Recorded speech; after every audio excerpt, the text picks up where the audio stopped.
Ribeira pon este ano foco na educación para conmemorar o Día Internacional contra a Violencia de Xénero. A Concellería de Igualdade presentou unha ampla programación que busca sensibilizar as novas xeracións e promover unha sociedade máis igualitaria. O Centro de Información á Muller aposta por educar dende idades temperas como ferramenta fundamental para transformar a sociedade. Na presentación da programación, a concelleira de Igualdade, Ana Barreiro, subliñou que o compromiso do Concello non se limita ao mes de novembro, senón que se estende aos 365 días do ano, con accións dirixidas tanto á mocidade como ao conxunto da cidadanía. O acto central será o propio 25 de novembro, ás 11:30 da mañá, na Praza do Concello. Ali, alumnado de primeiro da ESO participará na creación dun muro simbólico elaborado con caixas decoradas con lemas a favor da igualdade. Tamén se realizará unha lectura participativa dun manifesto e a plantación dunha oliveira en memoria das vítimas da violencia machista. Como todos os anos faremos un acto institucional que será o propio día 25, o martes 25 ás 11:30 na Plaza do Concello. Para elo contamos este ano con a participación como anos pasados da comunidade educativa, así como todo o tecido asociativo e cultural de Ribeira. Este programa vai a consistir nunha colaboración cos institutos na que van a traer un muro feito que les elaboraron en un bloque. Vamos a construir un muro pola igualdade. Tamén vamos a facer a lectura dun manifesto e, finalmente, ao remate do acto, vamos a plantar un olivo en homenaxe ás vítimas por violencia de xénero no ano 2025. A esta mesma xornada súmase a Ruleta do Bon Querer, un posto interactivo dirixido á cidadanía que estará pola mañá na Praza do Concello e pola tarde na Rúa de Galicia.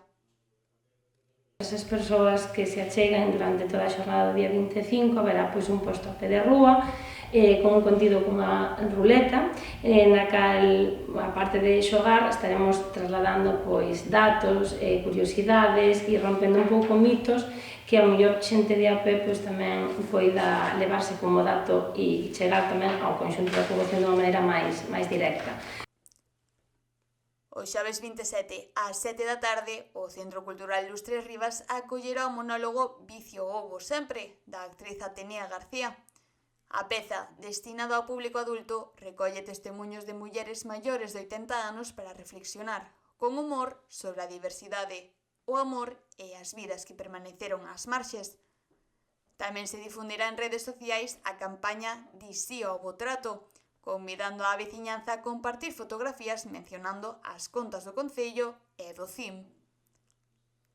Esa campaña vai a sair en redes para fomentar condutas de respeto e de bo trato entre toda a población, sobre todo dirixida á comunidade educativa de adolescentes e infantil, tamén que aprendamos a adquirir respeto nas nosas formas de relacionarnos cos demais e queremos que sexa o eixe principal desta campaña. A programación complétase con múltiples actividades educativas. Nos institutos impartirán obradoiros e nas escolas infantís chegarán contacontos acompañados de material didáctico. Paralelamente, continúa en marcha o Programa Educativo de Igualdade e Diversidade, que durante todo o curso ofrece 2 bloques formativos: Aprender Igualdade Creando, dirixido a sexto de primaria, e os talleres de saúde afectivo-sexual, destinados a alumnos de segundo e cuarto da ESO e formación profesional básica. Ribeira súmase ademais ás campañas E Violencia da Xunta de Galicia e De Fronte á Violencia de Xénero da Deputación da Coruña, reforzando así a súa posición de tolerancia cero ante esta realidade. Con esta intensa programación, Ribeira reafirma o seu compromiso na loita contra a violencia de xénero e na construción dunha sociedade máis xusta e igualitaria.